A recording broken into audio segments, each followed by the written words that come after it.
Θα αρχίσουμε τη δημιουργία του σελίδας μας με τον καθορισμό πρώτα του site στο οποίο θα δουλέψουμε. Αυτό γίνεται από την εντολή site, new site, θα το ονομάσω sample site. Επιλέγω το φάκελο στο οποίο θα αποθηκεύεται.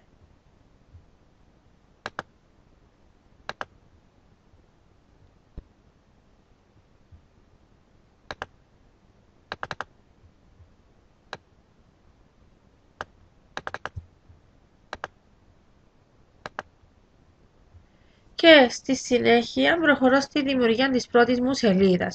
Αυτό μπορεί να γίνει από το Create New HTML ή ένας δεύτερος τρόπος είναι από το File, New, Blank Page, HTML.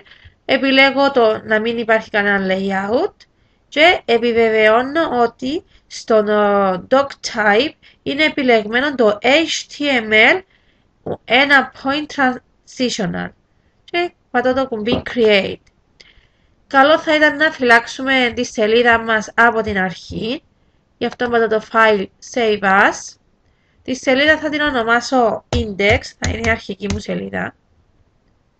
Πατώ το Save. Και παρουσιάζεται εδώ, μπορούμε να τη δούμε εδώ, μέσα στο root της ιστόθεσης που έχουμε ετοιμάσει.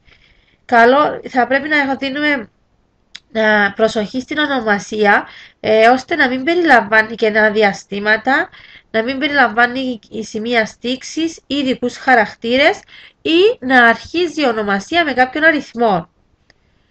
Για να προσθέσουμε κείμενο στη σελίδα μας μπορούμε απλά να το πληκτρολογήσουμε.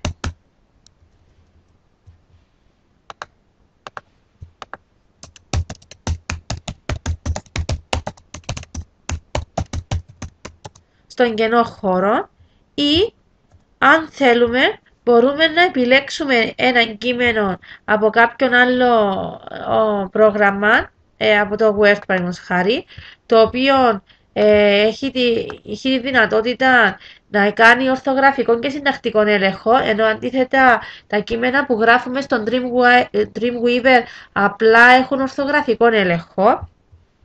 Επιλέγω, κάνω ένα copy, προχωρώ στον Dreamweaver και πατώ το paste. Λοιπόν, και κάνω φυλάω την σελίδα.